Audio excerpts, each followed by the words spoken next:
নমস্কার সবাইকে। আজকে নিয়ে চলে এসেছি নতুন রেসিপি। আজ বানাবো পনিরের পকোড়া নতুন স্টাইলে। চলুন দেখে নিই কীভাবে বানাচ্ছি। প্রথমে একটা গোটা আলু নিয়ে নিয়েছি, আলুর খোসাটাকে ছাড়িয়ে নেব।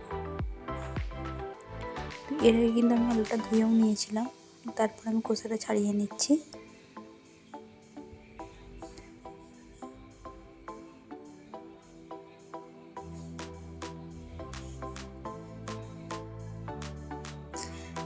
এবারে আমি আলুগুলোকে খুব পাতলা পাতলা করে কেটে নেব।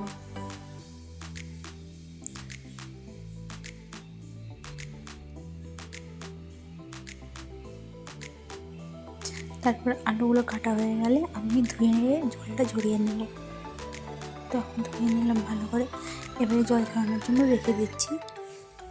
তো এরপরে এখানে নিয়ে নিয়েছি পনির। তো পনিরগুলোকে কিউব কিউব করে কেটে নেব।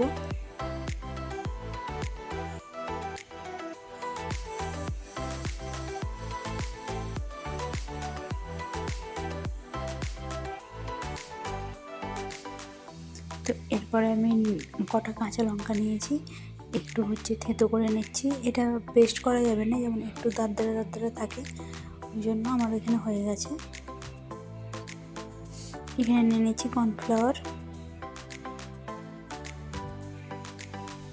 আর নিচ্ছি চালের গুঁড়ো।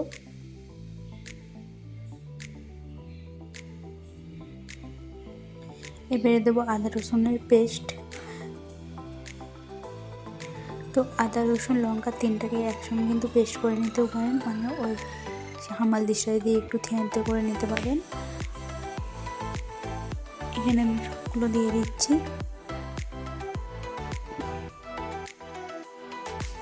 এবারে এটাকে ভালোভাবে মিশিয়ে নেব।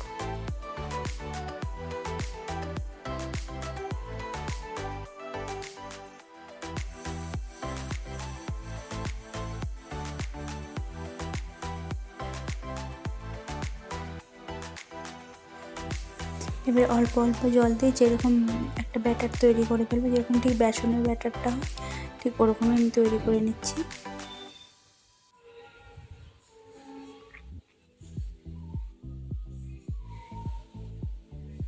তো এটার মধ্যে এবারে দেবো অল্প একটু হলুদ গুঁড়ো আর অল্প একটু লঙ্কা গুঁড়ো, নিয়ে আবার মিক্স করে নেব। তো এখানে আমার এটা হয়ে গেছে তৈরি করে।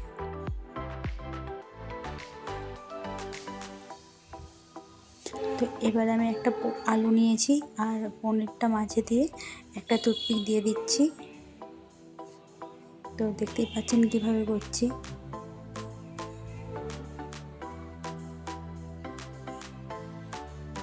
তো আমার কাছে টুথপিকগুলো একটু বড় বড় লাগছিল, তাই আমি একটার মধ্যে দুটো করে ঢুকিয়ে দিচ্ছিলাম।